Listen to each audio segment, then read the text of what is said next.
económicas y sociales. Y en lo personal, para mí un alto honor el poder presentar en esta ocasión a uno de los intelectuales más importantes con que actualmente contamos en México.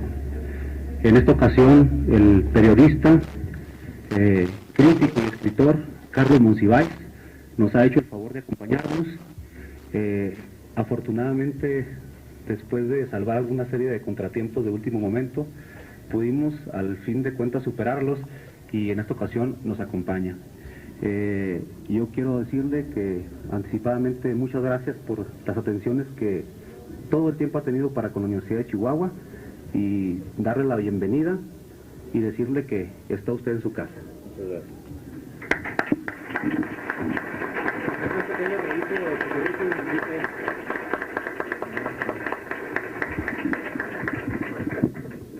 Bueno, como lo decía el ingeniero Mendoza, Monsiváis ha destacado como personalidad de primera línea dentro de los intelectuales de nuestro país. Dentro de su importante obra voy a destacar brevemente, en primer lugar, su antología de la poesía mexicana del siglo XX, la mejor antología que hay hasta el momento, su tomo de historia publicado por el Colegio de México sobre la historia cultural del México del siglo XX, sus libros de crónica, Días de Guardar y Amor Perdido, y su antología de la crónica, A Ustedes Les Consta, y su último libro que hemos tenido el placer de gozar, Nuevo Catecismo para Indios Ramizos. Y como todos ustedes saben, dentro de sus actividades periodísticas destaca su actividad como director o coordinador del suplemento cultural de la revista Siempre, sus lúcidos artículos en la revista Proceso, etcétera. Quiero ser muy breve para dar la palabra a Carlos Monsiváis y les pido que le demos un caluroso aplauso por su presencia esta noche.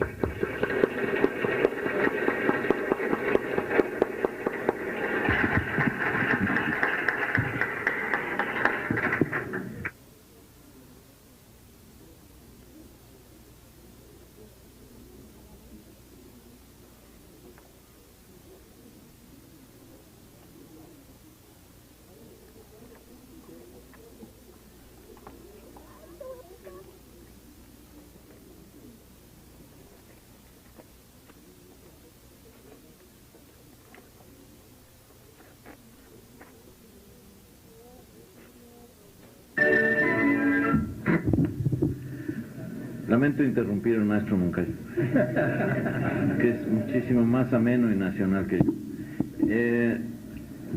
Esta conversación adolece del mérito de la verbalidad, porque tratándose de un pintor debía ser ilustrada con slides. Y tercero, la intención de hablar de Diego Rivera en ocasión del centenario es, de un modo, conminar a los que puedan a que visiten la exposición que ahora está en Bellas Artes, que es realmente extraordinaria y que es una gran oportunidad.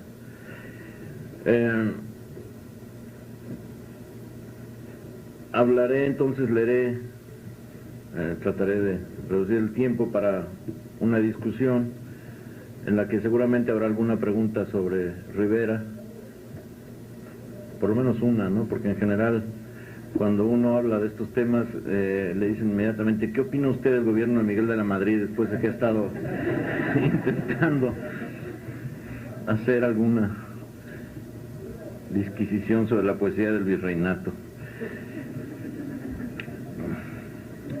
Entonces, para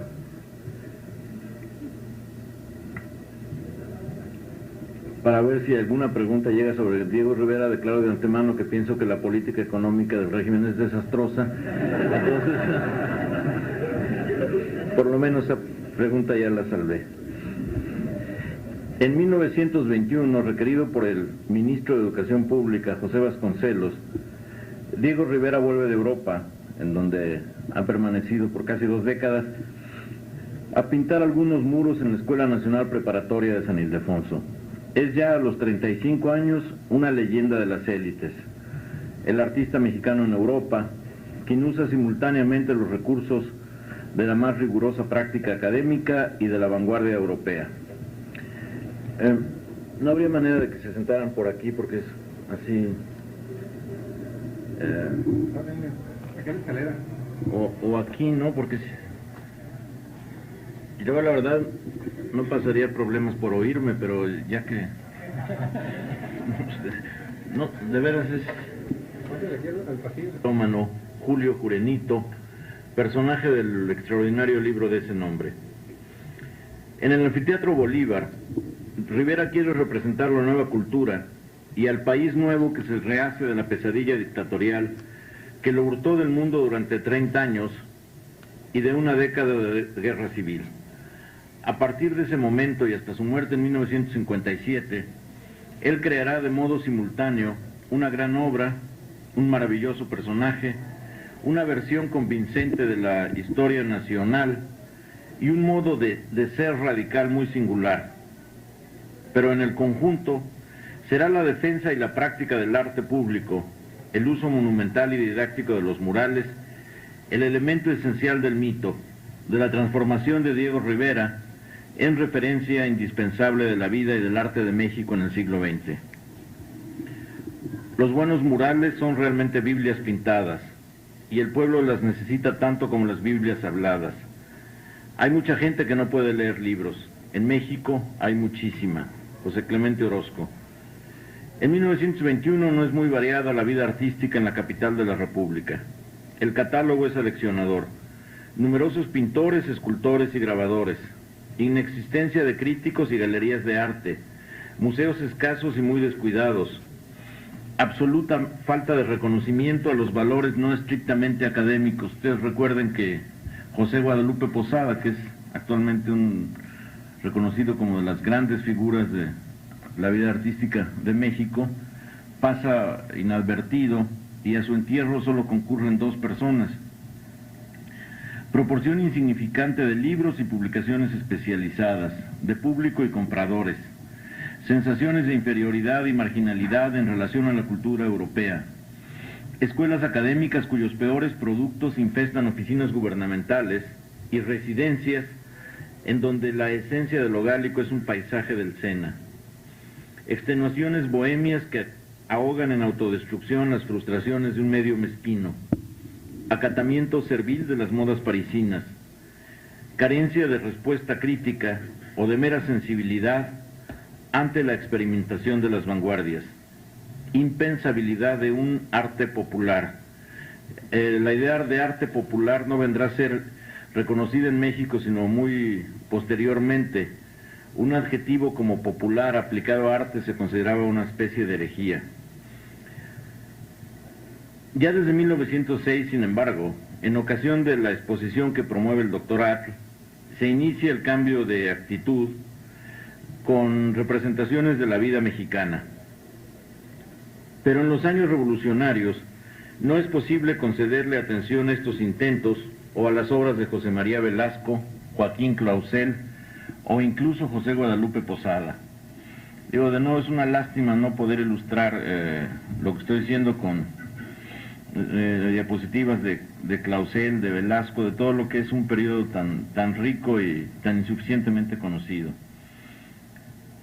En este orden de cosas, una de las mayores aportaciones del muralismo en general y de Diego Rivera en particular es la creación de un público que, violentado al principio en sus gustos, adquirirá ante la pintura otro punto de vista o se irá deshaciendo un tanto a fuerzas del tradicional. En 1921 se espera, si acaso, del arte que le infunda a sus observadores, de ser posible también sus propietarios, seguridades grandilocuentes. Yo estaba harto de pintar para los burgueses, le dice Rivera a Bertrand B. Wolff en 1923. La clase media no tiene gusto, y menos que nadie la clase media mexicana. Todo lo que quieren es su retrato, o el de su mujer, o el de su amante. A este respecto es muy literal. Rivera, ustedes, por su extrema juventud, no generalizo tanto, pero sí, no recordarán aquellos billetes con la teguana, que era digamos, la amiga íntima del ministro de Hacienda que mandó a hacer los billetes y le pareció que el mejor homenaje para su compañera era perpetuarla en los billetes y que todos la trataran, aunque fuera por ese roce mágico. Continúo con Rivera. Raro en verdad es quien acepta que lo pinte tal y como lo veo. Si lo pinto como él quiere, produzco burdas falsificaciones. Si lo pinto como yo quiero, se rehúsa a pagar. Desde el punto de vista del arte, era necesario encontrar otro patrón. Lo que dice Rivera es demostrable. A lo largo de la dictadura de Porfirio Díaz, los artistas viven a la espera de becas o de compras de cuadros del gobierno federal o local. Requieren del encargo de obras que perpetúen los rasgos de los falsos mecenas. Anhelan los signos externos que los acrediten como dignos de impartir enseñanza. La lucha armada ciertamente no favorece a los artistas, y en 1921 pocos de ellos disponen de clientela, y padecen el arrinconamiento, las clases mal pagadas, las deudas, la dependencia familiar. Ahí están condenados a extraer sus estímulos de la complicidad autocelebratoria de pequeños grupos. Ante ellos el Estado se eleva como la gran solución profesional, y no es el mérito menor de Diego Rivera haber convertido en pacto, no en relación de compraventa, la inclusión de los artistas en el universo estatal. Al general Álvaro Obregón, presidente de la República de diciembre de 1920 a 1924, no le concierne el arte, a los ojos de un caudillo agricultor, fruto de dos rarezas, el ocio y la inspiración, pero le urge prestigiar a su régimen, liquidando o neutralizando la leyenda internacional de un país de bandidos y de turbas que extraen de sus casas a los ciudadanos decentes para fusilarlos en plena calle.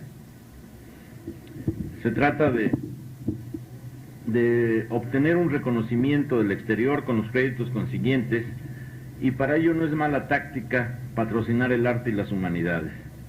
Obregón también necesita nulificar el peso muerto del analfabetismo, cuya desmesura pospone indefinidamente el proceso de modernización. En 1910 el analfabetismo es mayor del 80%, y en 1920 es una cifra más o menos similar. Y los gobernantes piensan que sin masas mínimamente actualizadas no habrá proceso de industrialización. Todo esto explica por qué se nombra al escritor Vasconcelos secretario de Educación Pública. Él tiene un proyecto educativo y cultural y una obsesión: humanizar la revolución, es decir, darle un contenido alfabetizador y clásico, alejarlo de su violencia popular, que es lo que aterra internacionalmente, eliminar lo que llaman su primitivismo y transformar en instituciones lo que ha sido un impulso. Para Vasconcelos, la verdadera revolución es algo muy distinto al estallido de batallas y saqueos. Es el retorno de la conducta civilizada, de las metas del espíritu. Revolución es el ordenamiento de la vida estatal y de la vida cotidiana en función de la cultura occidental, y para conseguir esto se precisa un esfuerzo literalmente renacentista que incluye escuelas, misiones rurales, lecturas de clásicos, incorporación del pueblo al amor por Beethoven o Platón o Tolstoy. En parte el programa de Vasconcelos deriva del miedo, la ira o la ocasional reverencia que el sector ilustrado dedica a la revolución campesina apenas vencida. En parte es la utopía cultural y artística que se desprende de una élite intelectual dividida entre el deseo de grandes cambios y el anhelo de estabilidad. Educar es secularizar, y secularizar es crear un idioma nacional que se dispute con la Iglesia el aura religiosa. Yo creo que para entender este periodo de los años 20 hay que darse cuenta de que todo el esfuerzo de Vasconcelos es infundirle un contenido literalmente místico al proyecto educativo. Todavía el idioma de la Iglesia es el dominante, y sin preocuparse por una actitud religiosa frente a la escuela, no habrá posibilidades de una credibilidad.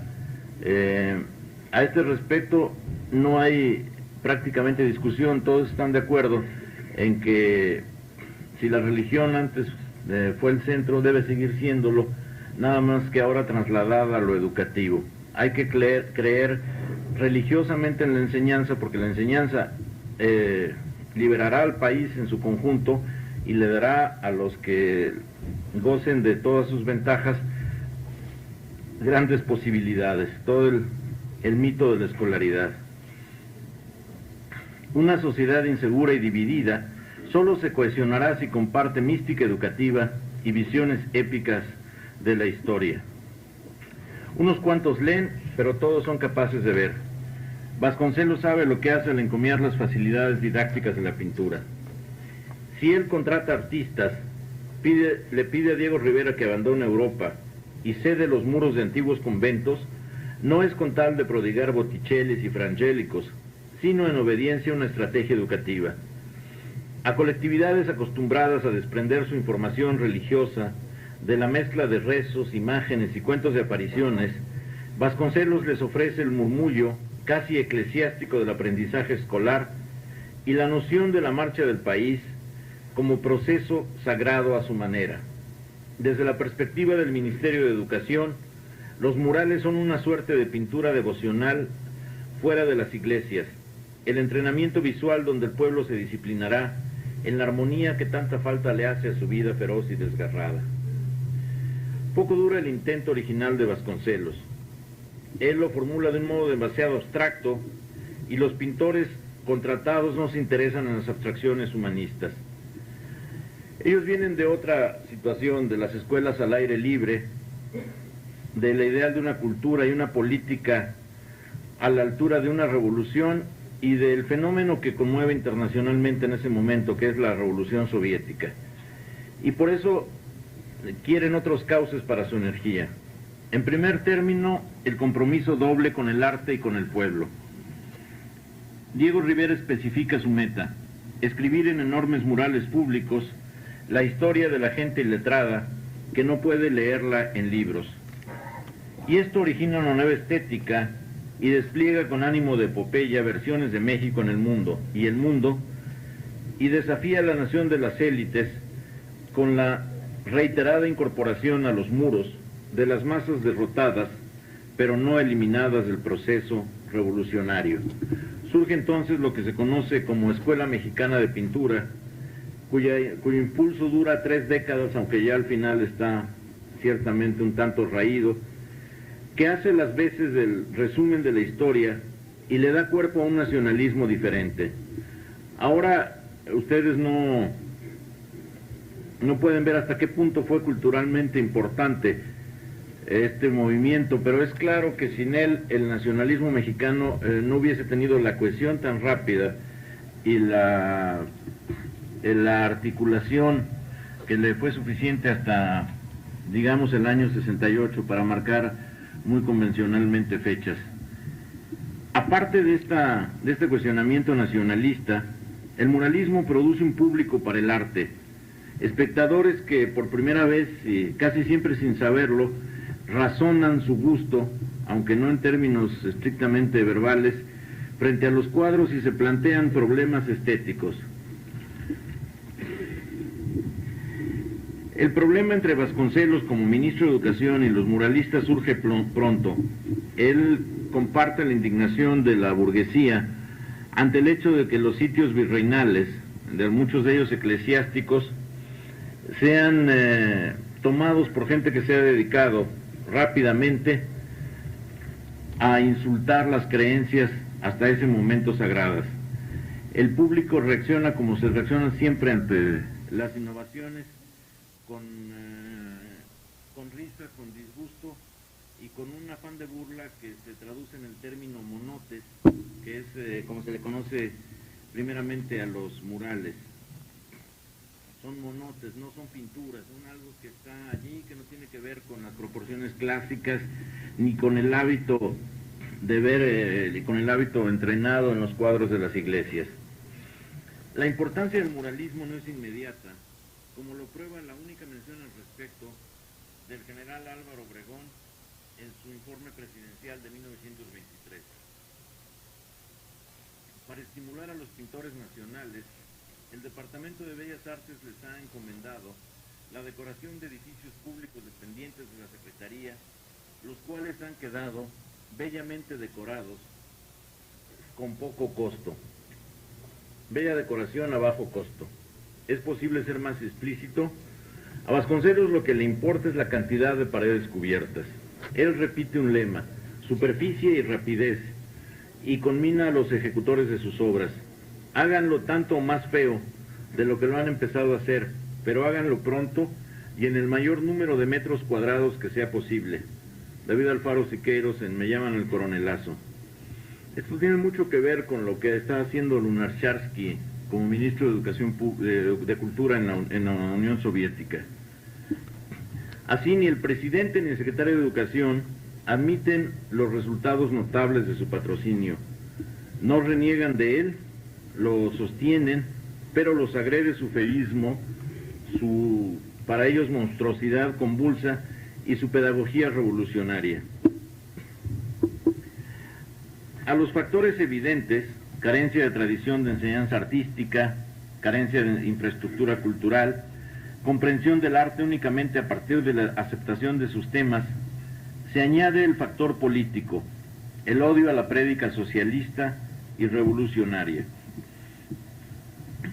De 1921 a 23, Rivera, José Clemente Orozco, David Alfaro Siqueiros, Fernando Leal, Fermín Revueltas, García Caero, pintan en la preparatoria de San Ildefonso, y la primera resistencia que hallan es la estudiantil.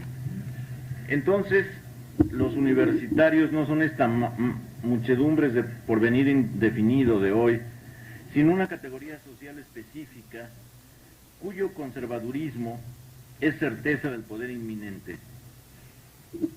En ese momento no hay preparatorias privadas dignas de mención. La preparatoria es la escuela de donde saldrán necesariamente todos los que ocupen las situaciones de poder, y los estudiantes, antes que intelectuales o profesionistas en ciernes, se sienten protectores de la sociedad que los encumbrará, pilares del respeto a las creencias gobernantes, del respeto a las creencias, gobernantes precoces que defienden a familia, iglesia y determinadas instituciones contra la impiedad, el vicio, la blasfemia, la depravación y el saqueo.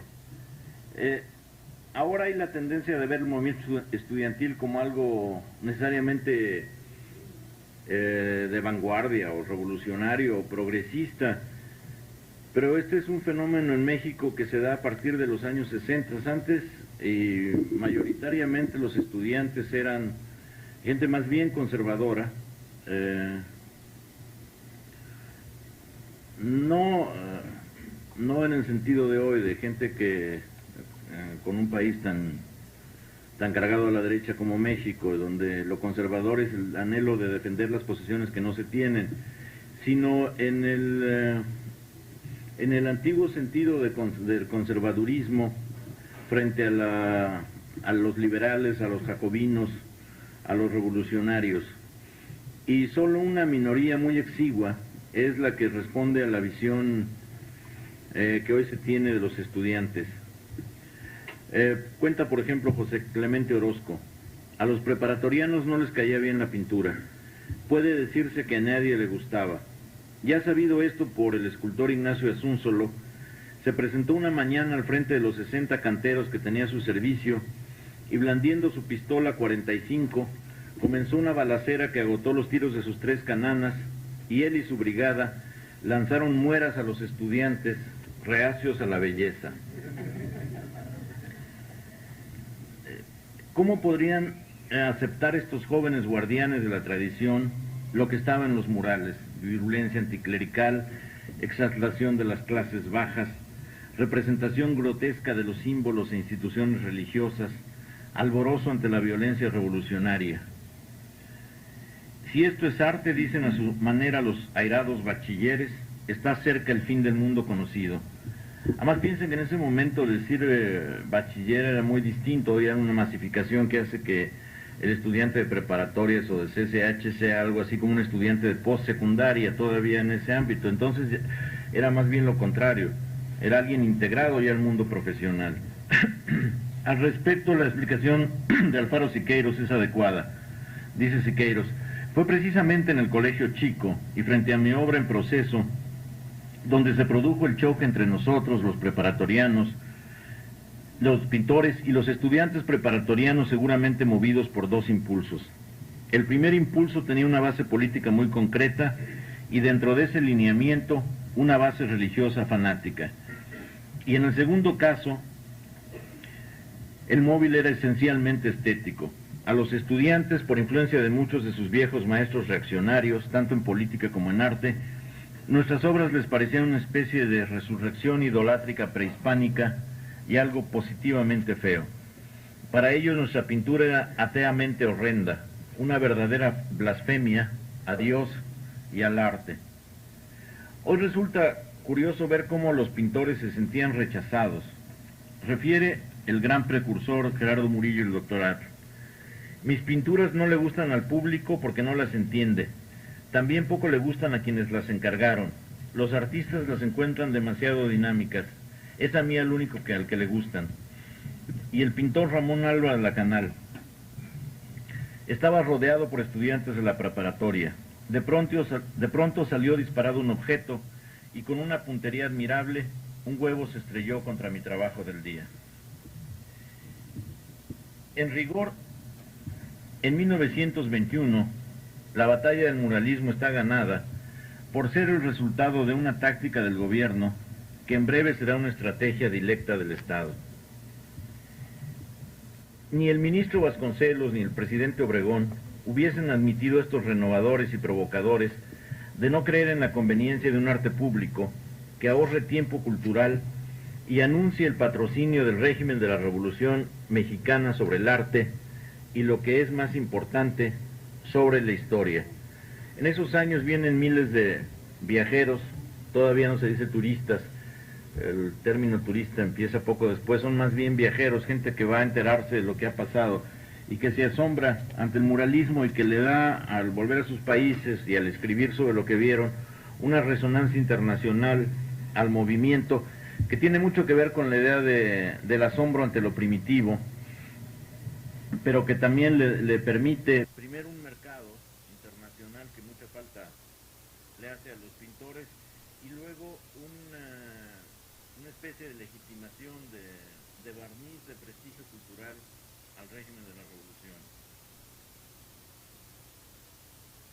El júbilo de esa vanguardia divulga un milagro pictórico que corresponde en la creencia en la revolución como transformación cultural. Esto se da en este momento en dos países, en la Unión Soviética y en México, donde la ambición de construir una tradición alternativa del arte es muy fuerte.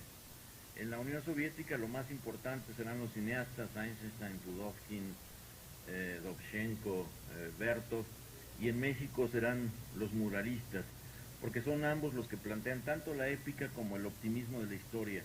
Un movimiento tan fuerte como el de la novela de la Revolución Mexicana, con Mariano Azuela, con Martín Luis Guzmán, etc., no alcanza ese poder porque su punto de vista es pesimista. Ellos parten de la idea de que la revolución ha sido traicionada y por lo tanto que ya es una revolución concluida. Los muralistas parten de la idea de que a pesar de que la revolución ha sido traicionada, es tal el impulso de las masas obreras y campesinas que estamos apenas en la alborada de lo que será el mundo nuevo. Y en ese momento la presencia de los viajeros es importante porque le dan esa resonancia internacional y propician la transformación de lo que era un impulso ligado al nacionalismo revolucionario que luego termina en mercado turístico. Al respecto, y como una parte, Siqueiros narra un encuentro, un pleito entre Diego Rivera y José Clemente Orozco, cuando el primero le propone al presidente Miguel Alemán la creación de una ciudad del arte cerca de Ciudad Universitaria. Orozco, dice Siqueiros, acercándosele a Diego, le dijo: usted no es tonto, pero el presidente de la República va a creer que es el más grande pendejo que ha existido. Ahí no va a ir ni un solo mexicano, ahí se va a hablar en inglés y usted siempre imaginando cosas para los turistas. Diego Rivera, que había ido subiendo de presión, no se pudo contener. Y por primera vez desde que lo conozco, por su actitud frente a Orozco, del cual invariablemente se dejaba inclusive regañar, poniéndose violentamente rojo y acercándose también a Orozco casi hasta morderlo, le replicó: ya estoy cansado de que me achaquen lo de los turistas. ¿Y usted de qué traga, viejo hijo de la chingada, si no es de los turistas? Sin embargo, no son los viajeros los únicos frecuentadores de la primera etapa del muralismo. Estudiantes y obreros acuden en profusión, pero el interés creciente de los extranjeros evidencia el atractivo nacionalista de un arte declaradamente internacionalista. Entre las aportaciones de Diego, la tarea de esbozar ante las multitudes el sitio prestigioso del arte y las ventajas de su contemplación activa está el de igualar ante el gran público la inspiración, el mito tradicional y el ímpetu que deriva de la personalidad dramática de alguno de los grandes pintores. Es imposible ver hoy un cuadro de alguno de ellos sin agregar de un modo abierto o subrepticio su personalidad, que es vida y fama, a la valoración artística.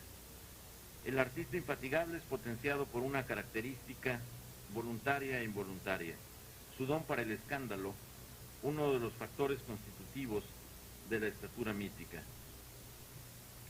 En los primeros años de 1920 y 1940, donde lo importante es situarse frente al muralismo, a Rivera se le admira y se le combate sin mayores miramientos.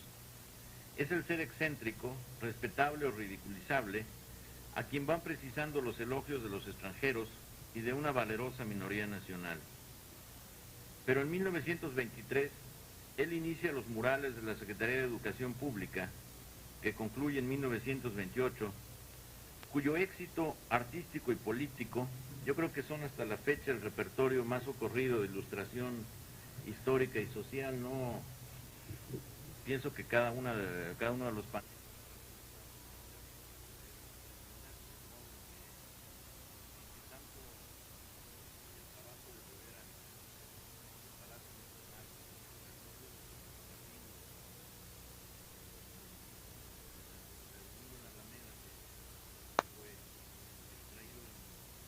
del Prado se convierten en una de las versiones de la historia de México más influyentes. En el siglo XIX, la versión de la historia nacional preponderante es la contenida en México a través de los siglos, que organiza un conocimiento de la historia a través de etapas, a través de juicios sobre héroes y traidores, a través de un conocimiento determinado. En el siglo XX yo creo que lo más influyente es la versión que de la historia como un mural en donde los caudillos son preponderantes, pero en donde también participan masas y personajes típicos, etcétera, es la de Diego Rivera. Yo me atrevería a decir que esas son las dos versiones históricas popularmente más conocidas. La de México a través de los siglos, que da origen a toda la historiografía y ante la cual todavía no hay podríamos decir, una disidencia interpretativa muy importante, y la de Rivera y de algún modo Orozco y Siqueiros, pero sobre todo Rivera en los murales. ¿Cuándo se convierte la Ciudad de México en una gran ciudad? Cuando ya no la vinculan internamente chismes, rumores y amor a los personajes. En 1925 o en 1950, Diego Rivera es noticia a diario. Lo ayudan la fama externa, la apariencia, la corpulencia que hipnotiza y arrastra el epíteto, monstruo de la naturaleza, el talento innegable, el radicalismo tan variado, la corte de mujeres y de extranjeros, las relaciones tórridas. Todo lo que toca se contamina de leyenda al instante. Se casa en 1922 con la bellísima Lupe Marín y sus pleitos con ella se vuelven célebres. Se casa en 1929 con Frida Kahlo y estimula su extraordinaria creación pictórica y lo que después se convertirá en un mito, ahora uno de los mitos predilectos de las feministas en todo el mundo. Se enamora o dice hacerlo de Paulette Goddard, María Félix y Pita Amor, y les pinta retratos, si no muy admirables, sí muy comentados. Se declara antropófago y exalta el arte culinario de los prehispánicos que también sabían guisar el cuerpo humano. Esto da origen a una serie de controversias increíbles. Lo que él lanza como una frase ingeniosa o una frase de relajo se convierte en un momento en una gran discusión, y hay una serie de historiadores católicos que declaran que uno no puede comer carne humana porque entonces está impidiendo que resuciten el día del juicio esos seres ingeridos drásticamente.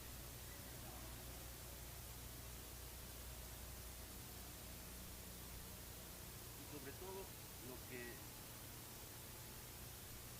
le facilita a Rivera el conocimiento público es su capacidad para la contradicción. Pongo un solo ejemplo. En el mismo año, 1929, admite dos patrocinadores: el Estado de la Revolución, que está todavía en un momento de enorme radicalismo verbal, en los murales de la escalera principal del Palacio Nacional, que terminará en 1935. Y por otra parte, el embajador de Estados Unidos, Dwight Morrow, le patrocina el mural del Palacio de Cortés en Cuernavaca. La izquierda lo admira por el mural del Palacio Nacional.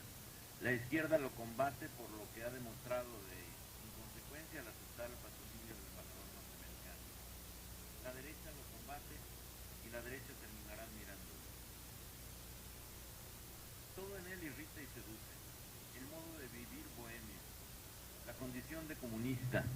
En ese momento una palabra muy terrible. Decirle a alguien comunista es, no sé, quizá el equivalente ahora sería decirle a un investigador tiempo completo desempleado, pero entonces tenía muchísimo más fuerza, era realmente un término satanizador. La calidad intelectual en un medio antiintelectual. Si México hoy sigue siendo muy antiintelectual, en los años 20 y 30 lo era en forma extrema. El elogio de los bolcheviques, la exaltación de los trabajadores, la libertad y el desenfado de las mujeres que los rodeaban. Para la gente decente, si usted no sabe lo que es, la gente decente no merece pertenecer a ella. Diego y los muralistas son la síntesis del país que sobrevendrá si ellos no contraatacan. Y por eso Vasconcelos detiene la producción de Orozco en San Ildefonso, y por esa fobia tanto de la burguesía como de los estudiantes, los pintores se ven obligados a sindicalizarse. En todo el fenómeno de Rivera, que seguramente es una de las personalidades más apasionantes de México en el siglo XX, si uno de los cuatro o cinco figuras determinantes, en todo el fenómeno lo que interviene de modo decisivo es la vocación de escándalo. Es más o menos claro en una cultura como la mexicana que sin escándalo no hay consolidación de leyenda o de mito, y en el caso de Rivera el escándalo es determinante. Por ejemplo, valdría la pena hacer un recorrido rapidísimo por su trayectoria política, que es ciertamente, por lo menos, difícil de seguir. En 1922, Rivera ingresa al Partido Comunista Mexicano, que es en ese momento un partido muy pequeño, con algunos sectores anarquistas entre los artesanos, intelectuales, estudiantes y grupos campesinos. En 1923 es elegido junto con Siqueiros y Javier Guerrero para integrar el comité ejecutivo. Luego, en 25, le envía una carta al Partido Comunista donde asegura que para sus ideales es más útil mi labor como pintor que la que podría ejecutar como miembro militante del partido. Pido al Comité Nacional de él se me considere en lo adelante como simpatizante y no como miembro activo del partido.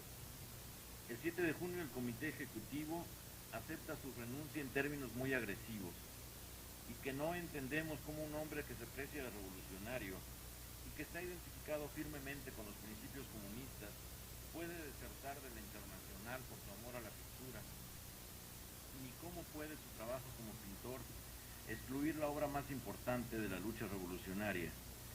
En consecuencia, le manifestamos que desde ahora cesa su autoridad y carece de facultades para ejercer actos con el carácter de miembro militante de nuestro partido. Esto, en esa época es expulsar a alguien del partido, no es como ahora nombrar a... El equivalente de expulsar a alguien del partido sería nombrar a alguien hoy miembro de un partido, ¿no? Entonces sí es terrible. Quienes han sido sus camaradas le retiran la palabra, lo consideran un traidor, lo anatematizan, lo dejan como fuera de lo que ha sido la vida. Se toma mucho más en serio la política porque hay una creencia mucho más radical, ingenua y esperanzada en la revolución. La idea de tomar el poder, que ahora para los grupos de izquierda no está, digamos, como para usar la frase común, no está en la agenda inmediata. Entonces sí, aunque no tengan posibilidades, se piensa que todo está ahí a un paso y que solo falta un poco más de decisión, de abnegación, de sacrificio, de militancia heroica. Y la actitud de Rivera es en ese sentido muy singular. En julio de 1929 es expulsado del partido en el inicio de la orgía del sectarismo estalinista que durará hasta los años 60. Los estalinistas lo persiguen y denigran. Cito algunas de las cosas que le dicen: traidor, propagandista del gobierno asesino, farsante, canalla, pintor de cámara y de recámara, responsable de un arte degenerado, pintor oficial de los burgueses, pintor él mismo desde la figura, gordo. El acoso lo lleva a las posiciones del trotskismo y en Estados Unidos sobre todo habla con gente partidaria de León Trotsky, se convence y se afilia a la Cuarta Internacional. Esto lo lleva a un acto que le costará muchísimo. Él y Frida Kahlo hablan con el general Francisco Múgica, en ese momento en el gobierno de Cárdenas, uno de los hombres más influyentes y uno de los revolucionarios más importantes. Y Múgica convence al presidente Cárdenas de que le conceda asilo a Trotsky. Esto le trae inmediatamente a Rivera la campaña mundial del estalinismo, que lo declara el pervertido del pincel, o algo similar. Tan fuerte como la campaña contra Andrés Gide cuando publica su libro de Regreso a la URSS, es la campaña contra Rivera por solicitar el asilo a Trotsky, a quien ningún país quería recibir, y por llevarlo a su propia casa. Son manifestaciones y mítines contra Trotsky que en México coordina Lombardo Toledano y el Partido Comunista, y en todas ellas la andanada de insultos, el linchamiento moral de Rivera es uno de los puntos primordiales. Yo creo que mucho se explica de la conducta posterior de Rivera si se piensa lo que significaba en ese momento en que el sector intelectual estaba alineado con el estalinismo, una campaña de estas proporciones. Por eso pienso Rivera se va debilitando y su militancia trotskista dura poco. En 1939 renuncia a la revista Clave de la Cuarta Internacional y los trotskistas lo califican de oportunista anarquista. Estos términos son ahora a la distancia muy bellos museológicamente: fraccionalista, seguidista, entreguista por etapas, todas estas cosas que ahora puede que ya no quieran decir algo, en los años todavía 50 eran terribles. Rivera rompe con la Cuarta Internacional, apoya primero a Múgica para la presidencia de la República y luego, cuando ve que no tiene posibilidades, al millonario derechista Juan Andreu Almazán. Posteriormente, en 48, solicita ingreso al Partido Popular que dirige Lombardo Toledano e ingresa a su comité ejecutivo. El 17 de octubre de 1949 presenta la renuncia formal como miembro del partido. Llama a Lombardo el principal responsable del desastre tremendo en el que se encuentra el movimiento obrero mexicano. En 1952 presenta su solicitud de reingreso al PSM, muy en el estilo de las confesiones de los procesos de Moscú. Hay que humillarse para probar sinceridad, dice Rivera. Desde que un hombre es excluido de su partido por los errores que comete y no reconoce plenamente, tratando inmediatamente de rectificarlos, se encuentra sobre un plano inclinado sobre el cual se desliza a velocidad acelerada hasta lo más hondo y profundo de su equivocación política. Yo reconozco haberme deslizado sobre ese plano inclinado, cayendo por él hasta el encenegamiento contrarrevolucionario trotskista. Todo este lenguaje es muy significativo del gueto político y mental de los militantes en México y en América Latina además durante muchos años. Era la idea de que si no era posible tomar el poder o adueñarse del Estado, había que construir un Estado paralelo de la pureza, y ahí sí tomarlo, ya que el Estado real era inabordable. El Estado construido por la pureza revolucionaria estaba a la mano y había que tomarlo, y Diego es una figura clave en todo esto porque es el gran pintor reconocido mundialmente, ha desarrollado una obra que está influyendo y está creando continuamente puntos de vista, imágenes en torno a la historia de México, a la historia mundial, y es el más controvertido. El 8 de septiembre de 1954, 2 años después de esta solicitud humillada, la Comisión de Control del PCM readmite a Diego en términos un tanto altaneros. Sin embargo, Diego Rivera no ha hecho todavía el esfuerzo suficiente para superar muchas debilidades y corregir plenamente viejos defectos producto de sus antiguos errores y de perjudiciales concepciones.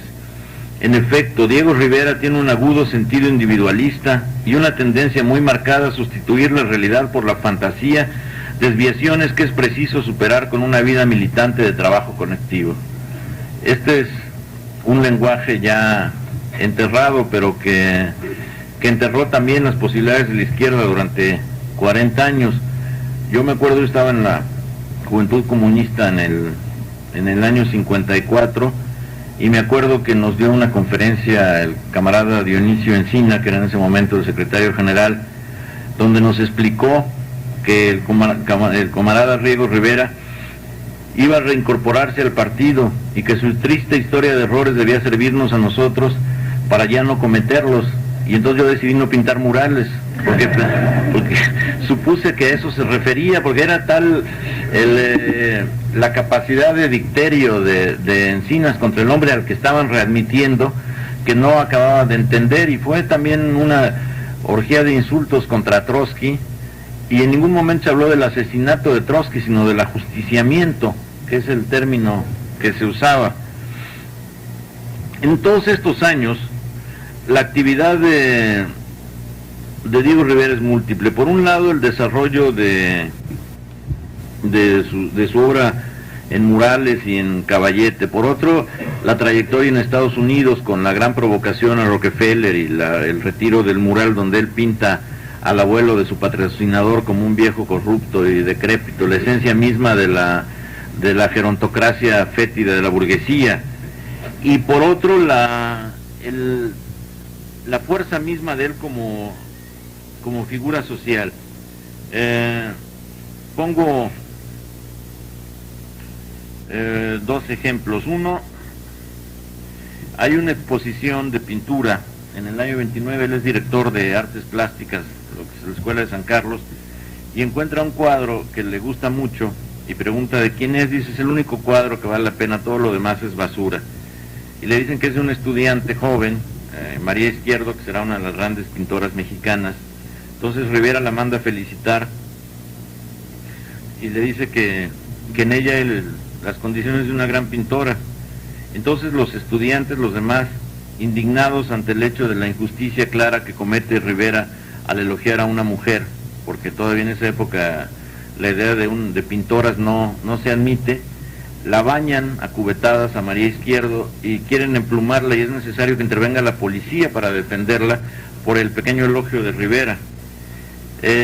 Otro ejemplo, el 30 de marzo de 1930, esto es una historia un poco de lo que los maestros de literatura de los años 60 llamaban lo real maravilloso o realismo fantástico. Se inaugura la exposición anual de pintores y escultores. Rivera, que dirige artes plásticas, discute con un profesor de historia del arte en la Escuela de Arquitectura, Carlos Lazo, que será el constructor de Cebú. Según Rivera, los arquitectos al pasar por los corredores de la escuela dejan una estela de perfume. El alumno Lorenzo Favela, indignado, le responde que por lo contrario, los pintores dejan olor a marihuana, olor a alcohol y cola. Y Lazo, indignado ante la violencia de esta discusión olfativa, es categórico. El profesorado de la escuela está ya cansado de la política de embaucamiento de Rivera.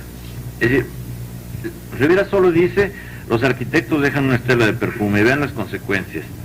Al día siguiente, la Asamblea de Alumnos de Arquitectura protesta ante el rector Ignacio García Telles e invita a Rivera a una polémica sobre el valor social y profesional del arquitecto. La rectoría le solicita a la Comisión Permanente del Consejo Universitario que investigue responsabilidades y aconseje medidas disciplinarias, y apoya a Diego, quien se ha identificado en el seno del Consejo con el ideal democrático revolucionario que sirve de norma a la universidad.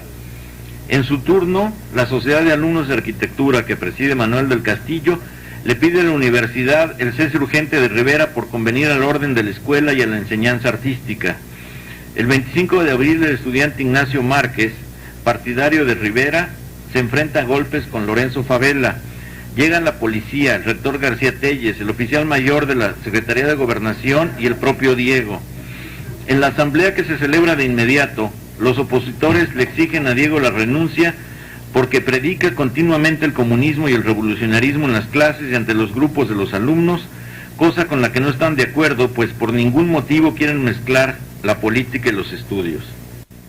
Por su parte, Rivera insiste en la revolución en el arte y en la política. La Federación Estudiantil Universitaria se declara en contra de Rivera. La Alianza de Uniones y Sindicatos de Artes Gráficas decide, luego de una asamblea, dar su voto de adhesión al movimiento en pro del plan de estudios, pues considera que favorece a la clase trabajadora el capacitar técnicamente a los obreros del ramo de construcción, pintura y decoración para enfrentarse a los problemas inherentes a su oficio y sacudirse la tutela de los concesionarios y explotadores. El 14 de mayo se reúne el Consejo para conocer el dictamen de la comisión y Rivera advierte: voy al Consejo exclusivamente a hacer oír la voz de la joven pintura mexicana revolucionaria, que es revolucionaria en el terreno estético y en el terreno social. Sigue siendo todo esto por una sola frase. La comisión dictamina: el Consejo nombrará a quien se haga cargo de la escuela. Rivera seguirá siendo director, pero sin ejercer el cargo. Ante la Salomónica, esto en todo el país a muchas escuelas favorecería que los directores siguieran siéndolo, pero no ejercieran el cargo, ¿no? Ante la salomónica decisión, Antonio Caso, director de la Facultad de Filosofía y Letras, presenta la renuncia. No conviene sentar un precedente en el que el director de una facultad pueda ser fiscalizado en sus actos por otra persona. El ya marxista Vicente Lombardo Toledano acusa a Rivera de aprovecharse del efecto sentimental de las palabras de Caso y es nombrado director interno. Caso desiste de su renuncia. ¿Por qué una sola frase desata tantas consecuencias? En primer lugar, porque es una sociedad muy pequeña, en donde, como es natural, todos los actos tienen mucho mayor resonancia. Y por otra parte, porque tanto el mito personal, como el prestigio artístico, como la condición de radical por excelencia, crean en torno a Rivera una expectativa muchísimo mayor. No hay en este momento ninguna persona capaz de provocar tales resonancias en el país, y por eso de algún modo ya no se entiende lo que llegaron a significar los muralistas. En su afán de afrentar y de ofender a la insegura clase media, Rivera no se detiene como pintor en el dramatismo de peones y soldaderas, ni en el patetismo de magueyes y líderes agrarios envueltos en la tierra como una semilla. Él va de la síntesis histórica al sarcasmo racial, de la idea de la burguesía como un conjunto de payasos en decadencia al insulto a su primer patrocinador. Hay que ver la representación de Vasconcelos, tan satírica en los murales de la Secretaría de Educación Pública. De la representación heroica de Zapata a la exaltación del emperador Cuauhtémoc. Del indigenismo que se opone a la integración a la presentación de Hernán Cortés como un jorobado sifilítico. Hasta el último día de vida, Rivera es vanguardia irritante de la sociedad mexicana, la conciencia pública de límites. Hasta aquí se puede ir en el ultraje a lo constituido. Ahora, uno tiende a olvidar que esa provocación tuvo un alto costo político y personal. En un ensayo que es Confesión de Amor, Retrato de Diego, Frida Kahlo lo defiende de las acusaciones y da a conocer su odio a la sociedad que lo injurió. El texto de Frida, una parte. Dicen que Diego busca publicidad. Yo he observado que más bien tratan de hacerla los otros con él, para sus propios intereses, solo que lo hacen con métodos jesuitas mal aplicados, porque generalmente le sale el tiro por la culata. Diego no necesita publicidad, y mucho menos la que en su propio país se le obsequia. Su trabajo habla por sí mismo. Es increíble, por cierto, que los insultos más bajos, más cobardes y más estúpidos en contra de Diego hayan sido vomitados en su propia casa, México, por medio de la prensa, por medio de actos bárbaros y vandálicos con los que han tratado de destruir su obra, usando desde las inocentes sombrillas de las señoras decentes que rayan sus pinturas hipócritamente y como de pasada, hasta ácidos y cuchillos de comedor, no olvidando el salivazo común y corriente, digno de los poseedores de tanta saliva como poco seso, por medio de letreros en las paredes de las calles en las que se escriben palabras nada adecuadas para un pueblo tan católico. Ahora las malas palabras han perdido toda significación sacralizada de un lado o de otro, pero en 1930 escribir en un muro Diego Rivera es un hijo de la chingada era una cosa realmente muy seria. No ahora uno lo puede decir de quien sea y bueno, pues no importa, es un término folclórico y es color local, pero en esa época era la proferición última. Por medio de jóvenes bien educados que apedrean su casa y su estudio, destruyendo insustituibles obras de arte mexicano precortesiano, que forman parte de las colecciones de Diego, los que después de hacer su gracia se echan a correr, por medio de cartas anónimas. Este paisaje de agresiones a que se refiere Frida Kahlo era terrible. Yo estaba en la preparatoria de San Ildefonso, los estudiantes de derecha, uno de sus números predilectos consistía en hacer reuniones frente a los murales de Diego y de Orozco y de insultarlos a las figuras, que entonces me parecía a mí un tanto animista y bueno, un tanto inverosímil quizás, pero para ellos era muy terrible. Y este campesino que está aquí es la insolencia del pueblo. Yo decía, bueno, que no se lo dicen a un campesino vivo, pero en ellos era muy vivo el rencor contra los murales. Después ya se convirtieron en historia y luego todavía después en gran motivo de incitación turística, pero todavía hasta los años 50 los murales eran una fuente viva de rencor para la derecha. En 1948, Diego presenta el fresco del Hotel del Prado, Sueño de una tarde dominical en la Alameda Central, o como se le conoce, Domingo en la Alameda, que por cierto no encuentran dónde ponerlo ahora que van a tirar el Hotel del Prado. Ahí aparece, junto a Juárez, Altamirano y Leandro Valle, Ignacio Ramírez, el gran heterodoxo de la Reforma Liberal, con una consigna: Dios no existe. La frase exacta de Ramírez en 1830, a los 19 años, en su discurso de ingreso a la Academia de Letrán, que no era una cosa así muy formal, era un grupo de amigos que se reunían, en el momento en que el ateísmo era el horror impensable, fue: no hay Dios, los seres y la naturaleza se sostienen por sí mismos. En sentido, Ramírez es el gran provocador del siglo XIX en México, porque el ateísmo era el límite al que se podía llegar. Cuando Ramírez escribe: Madre naturaleza, ya no hay flores, por do mi paso vacilante avanza, nací sin esperanza ni temores, vuelvo a ti sin temores ni esperanza, está dando un salto radical en el pensamiento mexicano, porque sostener la vida y por tanto la moralidad en lo que la vida misma le representa, sin esperanzas de recompensas ultraterrenas es un hecho cultural, moral e incluso político de consecuencias enormes. En una cultura que había sido dominada por la tensión y el equilibrio entre las recompensas de esta vida y las recompensas de la otra vida, alguien que se sostiene únicamente en su conducta por las recompensas de esta vida es un salto dialéctico. Más de un siglo después de la afirmación de Ramírez, al ver que Diego pinta "Dios no existe" en un mural, la derecha se enardece, toma a Rivera al pie de la letra, se hacen misas para pedirle a Dios perdón por el ultraje, y en rabieta vandálica unos estudiantes tachan el "no existe", no se atreven a tachar a Dios, y maltratan el mural. Es tan cercano y tan lejano todo esto.